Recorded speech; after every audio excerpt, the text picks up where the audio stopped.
ഒരു ചിന്ത നിങ്ങളുമായിട്ട് പങ്കുവയ്ക്കാൻ വേണ്ടിയിട്ടാണ് ഈ സന്ദേശം നിങ്ങളിലേക്ക് എത്തിക്കുന്നത്.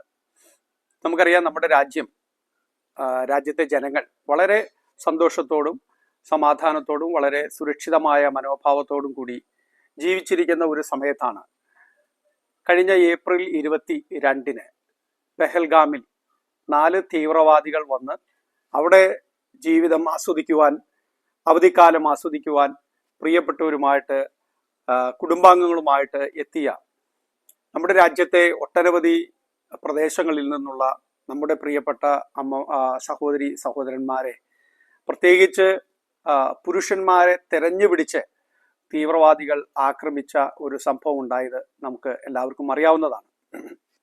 അതിനെ തുടർന്ന് നമ്മുടെ രാജ്യം പല വിധത്തിലുള്ള ഒരു മൂഡിലേക്ക്, മാനസികാവസ്ഥയിലേക്ക് നാം എല്ലാവരും പ്രവേശിക്കുകയുണ്ടായി. തീവ്രവാദികൾ അവർക്ക് മതമില്ല എന്ന് പലപ്പോഴും നമ്മുടെ ചില ആളുകൾ പറയാറുണ്ടെങ്കിൽ പോലും അവർക്ക് മതമുണ്ട് എന്നുള്ളത് വളരെ കൃത്യമായി അവർ തന്നെ നമ്മളോട് പറഞ്ഞ, അല്ലെങ്കിൽ അവർ തന്നെ നമ്മുടെ സഹോദരിമാരോട് ഒക്കെ പറഞ്ഞതിൻ്റെ സാക്ഷ്യങ്ങൾ, ടെസ്റ്റിമണീസ് നമ്മൾ കേട്ടിട്ടുള്ളതാണ്. ഒരു പ്രത്യേക വിഭാഗത്തിൽ പെടുന്ന മതത്തിലുള്ളവരല്ല നിങ്ങളെങ്കിൽ അവരെ കൊല്ലുന്ന ഒരു ഒരു ഒരു മാനസികാവസ്ഥ, എന്തൊരു ഭീകരമായിട്ടുള്ള ഒരു മാനസികാവസ്ഥയാണത്.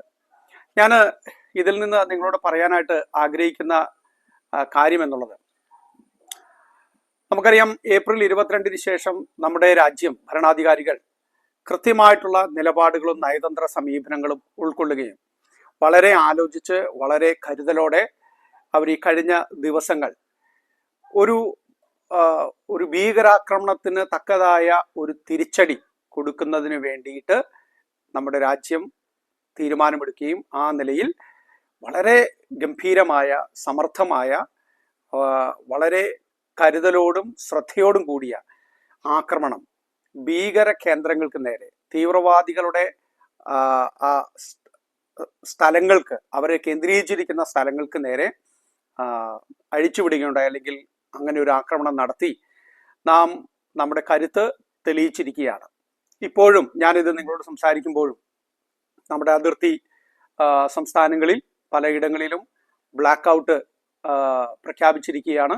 അതുപോലെ പല വിധത്തിലുള്ള സുരക്ഷാ മുന്നറിയിപ്പുകളും ജനങ്ങൾക്ക് നൽകി ഇരിക്കുന്ന ഒരു സാഹചര്യത്തിലാണ് നമ്മളെല്ലാവരും എത്തിയിരിക്കുന്നത്. ഞാൻ ഇതിൽ നിന്ന് നിങ്ങളോട് പറയാനായിട്ട് ആഗ്രഹിക്കുന്ന ഒരു ആത്മീയ സന്ദേശമാണ്. നമുക്കറിയാം, എല്ലാ ദിവസവും നമുക്കെല്ലാവർക്കും ഒരുപോലെ ആകണമെന്ന് നിർബന്ധമില്ല.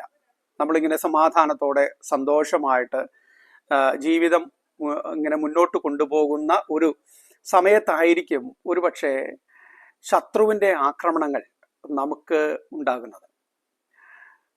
ശത്രു ഏത് വിധത്തിലും നമ്മെ ആക്രമിക്കാം. അവൻ്റെ ആക്രമണം ഏത് വിധത്തിലുമാകാം, ഏത് സമയത്തുമാകാം എന്നുള്ളതാണ് നമ്മൾ മനസ്സിലാക്കിയിരിക്കേണ്ട ഒരു കാര്യം.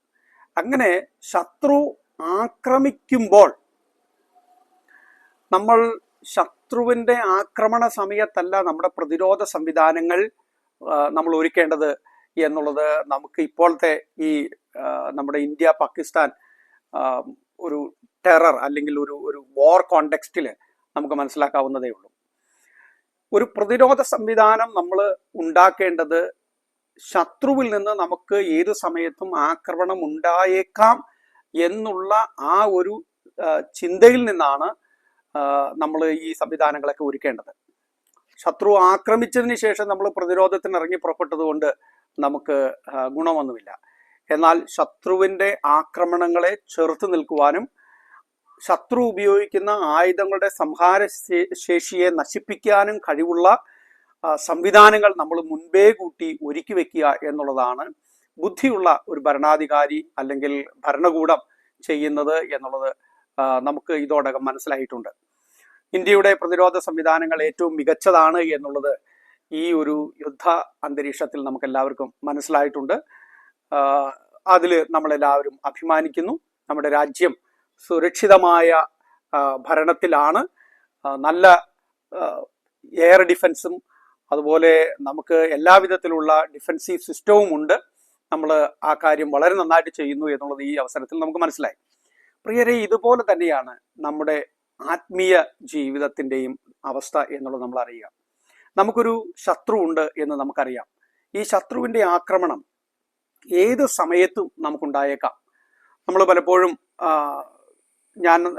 ഞാനും നിങ്ങളൊക്കെ പലപ്പോഴും കേട്ടിട്ടുള്ള കാര്യമാണ്. ഒരു പ്രതിസന്ധി ഉണ്ടാകുമ്പോൾ തുടരെ ഒന്നിനു പുറകെ ഒന്നായിട്ട് നമുക്ക് പ്രതിസന്ധികൾ ജീവിതത്തിലേക്ക് വരാൻ വരുന്നതായിട്ട് നമ്മൾ കാണുന്നുണ്ട്, അല്ലേ? ഒരെണ്ണം കഴിഞ്ഞ ഉടനെ തന്നെ അടുത്തത്, പിന്നീട് അടുത്തത്. ഇങ്ങനെ വരുമ്പോൾ നമ്മുടെ ആ ശക്തി ചോർന്നു പോകുന്നതും നമ്മുടെ വിശ്വാസം ചോർന്നു പോകുന്നതുമായ അവസ്ഥകൾ ഒരുപക്ഷെ നമുക്ക് വന്നുകൂടായികയില്ല. ശത്രു ആക്രമിക്കുമ്പോഴെല്ലാം അങ്ങനെയാണ്. അവനിങ്ങനെ തുടരെയാണ്, വളരെ പെട്ടെന്നുള്ള ആക്രമണങ്ങളാണ് നടത്തുന്നത്. നമ്മുടെ കർത്താവായ യേശു ക്രിസ്തു 40 ദിവസത്തെ ഉപവാസത്തിനും പ്രാർത്ഥനയ്ക്കും ഒക്കെ ശേഷം പിശാച് അവനെ കേവലം ഒരു പരീക്ഷണത്തിലേക്ക് മാത്രമല്ല നയിച്ചത്, അവന് പലവിധത്തിലുള്ള പരീക്ഷണങ്ങളിലേക്ക് ഒന്നിനു പുറകെ മറ്റൊന്നായിട്ട് അവനെ പരീക്ഷിച്ച് അവനെ വീഴ്ത്താമോ എന്നായിരുന്നു പിശാച് ശ്രമിച്ചത്. ഇതുപോലെ തന്നെയാണ് വിശ്വാസികളായ നമ്മുടെ ജീവിതത്തിൽ, നമ്മുടെ വിശ്വാസ യാത്രയിൽ നമുക്ക് പലപ്പോഴും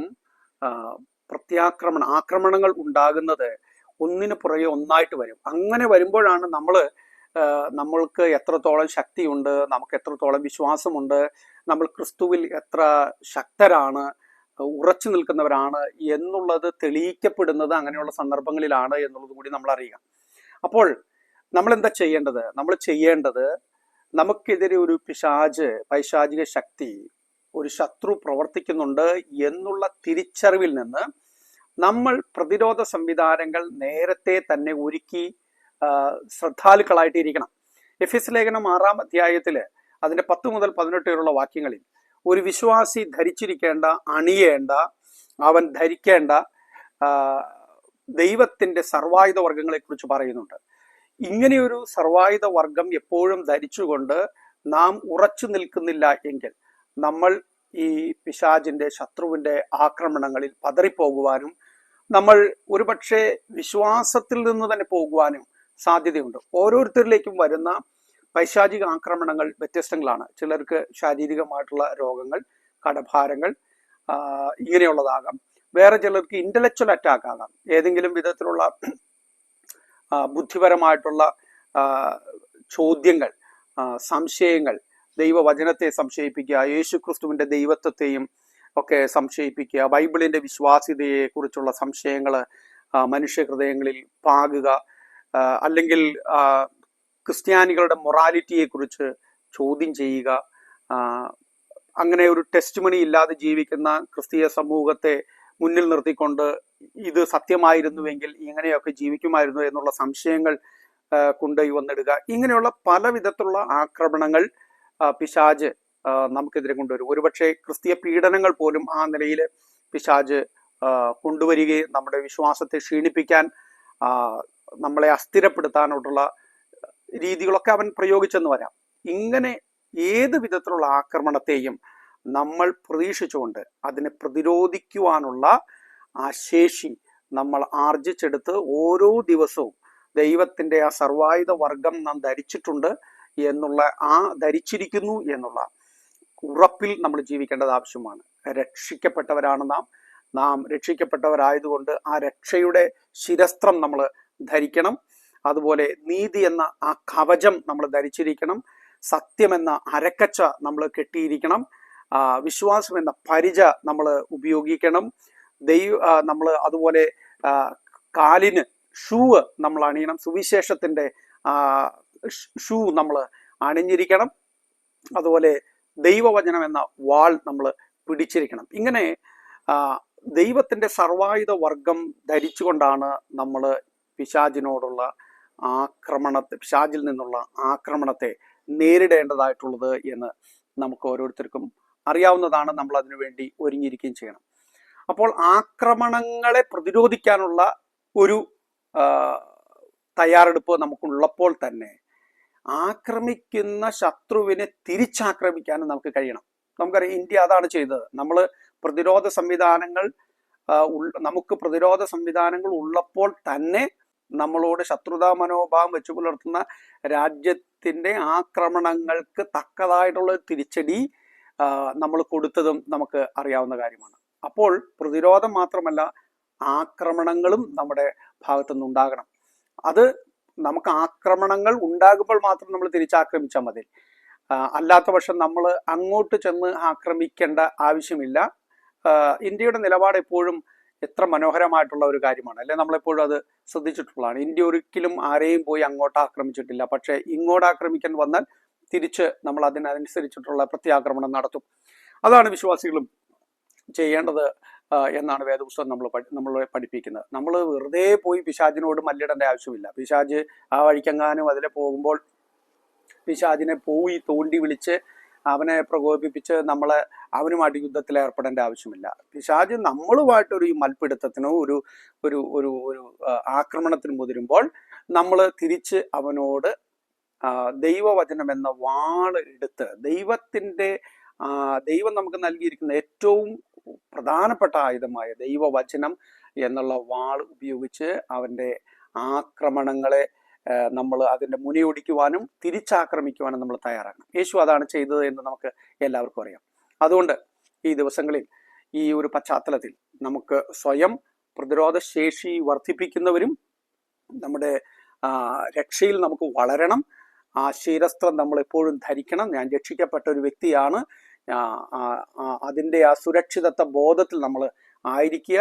നീതിയും സത്യവും ഒക്കെ നമുക്കുണ്ടാകണം. അത് അരക്കച്ചിയായിട്ടും കവചമായിട്ടും അതുപോലെ സമാധാനത്തിൻ്റെ ഒരുക്കം, നമ്മൾ സമാധാനത്തിന് മുൻകൈ എടുക്കുന്നവരായിട്ട് മാറണം. അതാണ് സുവിശേഷം.